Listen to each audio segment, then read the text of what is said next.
Olá, você que me assiste. Esses dias eu estava fazendo um estudo sobre a doutrina da paixão de Cristo versus a reencarnação, que são duas coisas que meio que se opõem uma à outra. Eu estava lendo, fazendo um estudo comparativo de vários autores que eu já tinha lido no passado. Eu estava lendo a Suma Teológica, Tomás de Aquino, Fílon de Alexandria. Foi uma comparação muito grande que eu fiz. Estava também estudando as questões das experiências de quase morte, que para mim é uma evidência do que é o pós-vida. E comecei a comparar esses vários autores, né, tentando entender o porquê das diferenças dessas doutrinas, a paixão de Jesus Cristo e a reencarnação. E também pensei um pouquinho na questão da evolução das espécies, do Charles Darwin. Eu também tenho o livro do Charles Darwin lá em casa, lá quando ele viajou no Beagles, ao redor do mundo, e ele foi para Galápagos, que foi lá que ele teve, né, o insight dele, a ideia da evolução, que na verdade ele percebeu através da mudança, a alteração do bico de uns pássaros que tinha naquela ilha, que ele percebeu que eles se adaptavam, e conforme eles se adaptavam mudava o formato do bico. E aí veio para ele, surgiu a ideia da evolução das espécies. Começou com essa ideia de adaptação. E eu pensei, né, não, essas coisas se contradizem, porque se o homem evoluiu, quer dizer que Adão e Eva não existiram, no caso. O homem evoluiu, ele evoluiu do macaco, quer dizer que não houve um pecado. Se não houve pecado, não houve pecado original para ser salvo, né? Não havia necessidade de salvação. E a reencarnação é a mesma ideia. Se a reencarnação é um fato, não há necessidade de paixão de Jesus, né? São coisas contraditórias. Porém, Jesus Cristo, ele é historicamente comprovado como alguém que existiu. Eu acredito na paixão de Jesus. Eu sou cristão. Eu acredito em Jesus como uno como Deus e redentor da raça humana. Mas então, como que a gente faz para entender? Porque se o pecado original não aconteceu e que existe a evolução, a Terra evolui em bilhões de anos, o universo, né, através do Big Bang, como que a gente entende a paixão de Jesus Cristo e o pecado original? Então, aí que entra os estudos que eu fiz sobre Fílon de Alexandria e Orígenes de Alexandria também. Porque ambos acreditavam que o nosso mundo ele é um mundo que passa a existir através do tempo, né? O tempo começa com o Big Bang, só que antes do Big Bang já havia um mundo pré-existente que era espiritual, que existe desde a eternidade. Esse mundo pré-existente, que existia antes deste, é neste mundo pré-existente espiritual que aconteceu a queda de Adão e Eva. Né? Às vezes Adão e Eva nem são literais, mas houve uma queda que o ser humano, o espírito que habita o corpo do ser humano, veio a decair e a existir em corpos de carne e osso. E eu fiz uma comparação muito grande. Eu li os livros de Fílon de Alexandria, Orígenes, e comparei também com o que o Antigo Testamento fala. E quando a gente pensa dessa forma, não há contradição, porque se a evolução é uma verdade, o homem, quando caiu, não tem a ver com esse ancestral de carne e osso, mas tem a ver com o estado espiritual do homem antes. E aí entra várias teologias que eu estudei, por exemplo, Tomás de Aquino falava isso, que embora Jesus tivesse oferecido a paixão de Cristo no seu corpo de carne, ela exerceu uma virtude espiritual, pela divindade que lhe estava unida. No caso de Jesus, ele morreu através da obediência. Então o homem, pela desobediência anterior à existência do mundo, ele precisava ser resgatado através da obediência. Eu fiz uma comparação, tem várias anotações lá, de cabeça aqui que eu estou citando, sabe? E isso faz muito sentido. O próprio Fílon de Alexandria também falava isso, que esse mundo aqui, ele começa a existir a partir do tempo, né? Que é medido através dos movimentos dos astros, né? O que a gente chama hoje em dia de rotação e translação. Mas antes do desse universo ser criado, ele dizia, já existia um mundo anterior. Então a paixão de Jesus Cristo é para resgatar de um pecado que aconteceu naquele mundo anterior. O que o próprio Jesus vai falar, né? O reino de Deus que possui muitas moradas, né? Eu acredito que tem a ver com aquele mundo. É de lá que o ser humano pertence. O espírito humano veio de lá e habita esses corpos de carne e osso aqui por causa de um banimento. E onde é que entra a reencarnação? A reencarnação seria um processo de evolução só para os primeiros níveis em volta do planeta Terra. Porque depois que a gente passar desses níveis espirituais menores, é que a salvação que Jesus oferece vai surtir um efeito maior. Porque a graça que Jesus oferece, ela não elimina o mérito. Porque o próprio Paulo falou isso, né?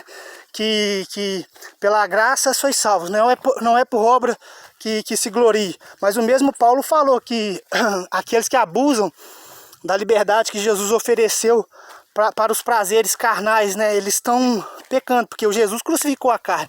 Então os verdadeiros discípulos têm que crucificar a carne para se fundir a Jesus, para merecer aquilo que Cristo conquistou. Ou seja, há mérito e há a questão da salvação por graça. Mas eu preciso, em algum nível, merecer essa paixão que Jesus oferece, esse sacrifício que Jesus oferece, através do espiritual, através do interior. O que eu estou querendo dizer com isso? Estou querendo dizer com isso é o seguinte, que existem níveis espirituais elevados e nós estamos nos menores. A paixão de Jesus Cristo, elas nos leva até, tipo assim, para os mais elevados, aqueles que nós não alcançaríamos por conta própria. Mas eu posso alcançar um nível menor que Jesus desceu como é que eu vou explicar? Isso é muito difícil. É como se Jesus tivesse feito algo através da espiritualidade, ele tivesse retrocedido um pouco dos níveis superiores para nos resgatar nos menores. Mas nesses menores, eu preciso, pelo meu próprio esforço, subir um degrau que seja, para chegar até onde Jesus desceu. E depois, Jesus me leva para os níveis maiores, aí que entra a graça. Em outras palavras, a reencarnação funcionaria para os níveis menores, até eu alcançar esse nível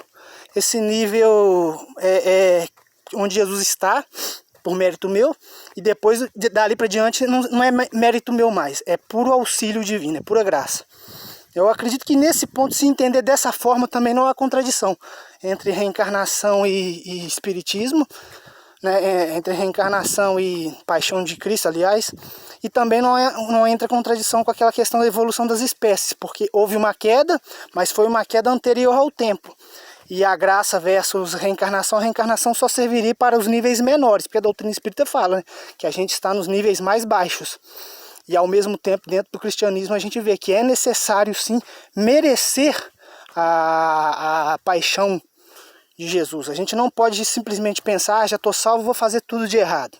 Não é assim que funciona não. O próprio Tomás de Aquino também fala na Suma Teológica dele. Aquele que conta com a misericórdia de Deus para poder fazer tudo de errado, né, ele não só continua no pecado, mas como ele aumenta a pena.